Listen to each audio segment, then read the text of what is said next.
الراجل الرخيص هو اللي يحقر المرأة ويديرها تحت كالعين ويضربها ويسب لها باباها ويماها ويشتمها ويعنفها ويطردها من البيت ويدير فيها وعلاش يا بنت الناس؟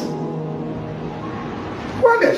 كانت عزيزة مكرمة في بيت أبي، حتى اللي جيت خطبتها ولا حنا جبنا لك بنتنا قلنا لك تزوجها، حنا كنا لاباس علينا جيت طبطبت علينا الباب، واش صح؟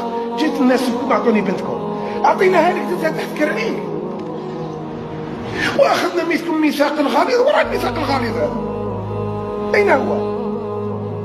وفي الخطبة هذيك اللي يحفظوها الناس كاع قال لهم أي بلد هذا، وبعدين قال لهم النبي صلى الله عليه وسلم قالوا استوصوا، هذه الخطبة تاع الوداع تاع الحج، قالوا استوصوا بالنساء خيرا، علاه فإنكم أخذتموهن بعهد الله.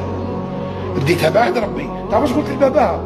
قلت له الحاج عبد الرحمن زوجني بنتك على سنة الله والرسول. نسيت؟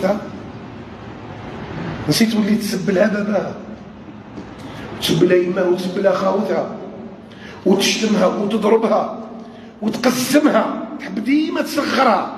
هل جزاء الإحسان إلا الإحسان؟ اللهم آت كلا منا سؤله من خيري الدنيا والآخرة، ارزقنا صفاء النية ونقاء الطوية، وأصلح لنا في الذرية، وباعد بيننا وبين كل أذية وبلية.